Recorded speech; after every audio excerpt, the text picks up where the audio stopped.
Rising India news 24। नमस्कार। हमारे साथ है धर्मेंद्र नाथ जी महाराज। महाराज जी, सनातन के लिए आप इतनी बातें बोलते हैं, अभी जो नया नया मामला है आज के स्वामी अविमुक्तानंद के बारे में, और माघ मेले से ही वो विवादित चल रहे हैं। सरकार के खिलाफ भी बयानबाजी है, महाराज जी के खिलाफ भी बोलते हैं। क्या क्या मामला क्या है? आपको ये देश जब आजाद हुआ था उस समय एक भारत ने बहुत बड़ी कुर्बानी दी थी। उसमें जनरल डायर ने गोलियां चलवाई थी।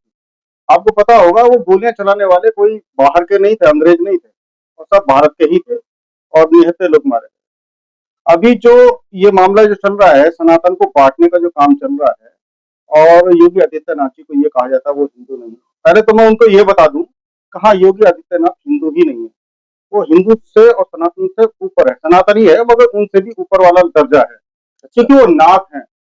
नाथ का अर्थ होता है मालिक, स्वामी, संरक्षक, दंडनायक। वो दंडनायक की भूमिका में, वो जैसा करेगा उसके साथ में वो करते हैं, क्योंकि नाथ संप्रदाय मालिक है। या तो हमारे लिए ना तो भारत है ना पूरी, हमारी पूरी धरती हमारी है, पूरी धरती हमारी है, तो नाथ है। नाथ बहुत बड़ा पद होता है। और जो अभी ये जो मैंने कहा जनरल डायर, तो जनरल डायर ने उस टाइम पे आदेश दिया था, और आज भी कहीं ना कहीं आदेश प्राप्त ये अभिमुक्तेश्वरानंद है। मैं ऐसा अभिमुक्तेश्वरानंद तो नहीं कहूंगा, एक शंकराचार्य का पद को तो इन्होंने बहुत छोटा कर दिया, और ये जो है ना एक तरीके से राजनीतिज्ञानंद है। अपनी 2027 का आपको इलेक्शन आने वाला है, और 2027 के इलेक्शन को देखते हुए सबको पता है कि उत्तर प्रदेश से सेंट्रल की राजनीति निकलती है, केंद्र की सत्ता निकलती है, और सत्ता को भुनाने के चक्कर में ये राजनीतिज्ञानंद जो है उत्तर प्रदेश में हिंदुओं को बांटने का काम कर रहे हैं। आपने स्वामी अविमुक्तानंद को राजनीतिज्ञानंद का के बारे में बताया, दूसरा महाराज जी के बारे में बोले। जहां तक ये शंकराचार्य है या शंकराचार्य नहीं है, या शंकराचार्य के रूप में जो अफवाहें फैलाई जा रही है, इसको परखने का आम आदमी को अधिकार है। बिल्कुल अधिकार है। जो शंकराचार्य है हमारे आदि शंकराचार्य, भगवान आदि शंकराचार्य, हम तो खैर वो तो बहुत बड़ी पदवी है। उन्होंने सनातन की जागृति के लिए साउथ दक्षिण से लेकर के कन्याकुमारी से लेकर के कश्मीर तक उन्होंने पैदल यात्रा की, और सनातन के लिए 4 मठ उन्होंने बनाए। तो सनातन धर्म की जागृति के लिए बनाए थे। जब सब धर्म से विमुख हो गए थे तब उन्होंने इन 4 मठों का निर्माण किया। 4 में से ये शंकराचार्य ये एक तरीके से उस पद को भुना रहे हैं, उस पद को भुना रहे हैं। क्योंकि अधिकतर पता क्या होता है, बेटा कमाता, बाप कमाता है, बेटा खाता है, वो वाली स्थिति आज है हमारे साधु संतों की।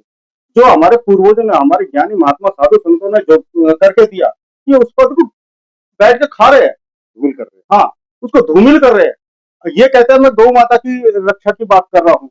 अरे गौ माता की मैं कहता हूँ राजमाता नहीं, राष्ट्रमाता भी बने।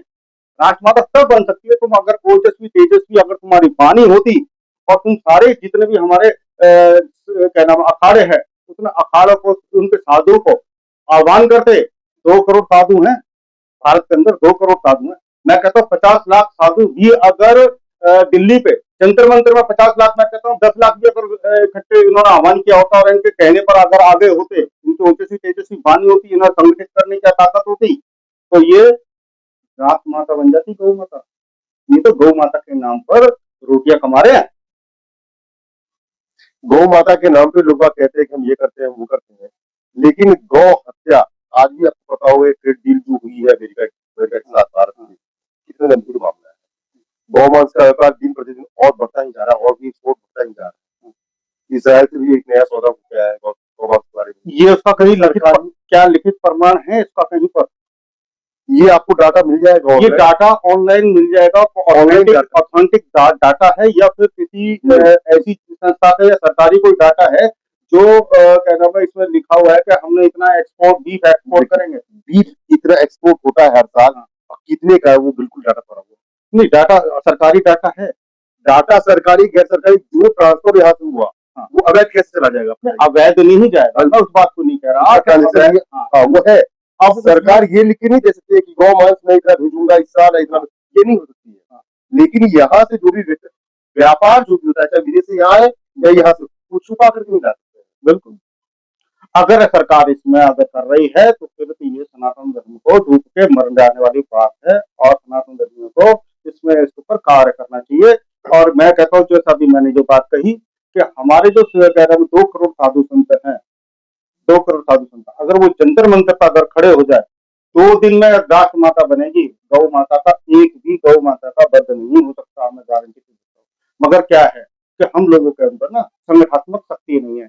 एक संगठन उधर काम कर रहा है, एक संगठन उधर काम कर रहा है, एक संगठन उधर काम कर रहा है। सभी संगठन मिलकर के अगर भारत की अगर गौ माता के लिए कार्य करे तो गौ माता 2 दिन के अंदर राष्ट्र माता बनेगी।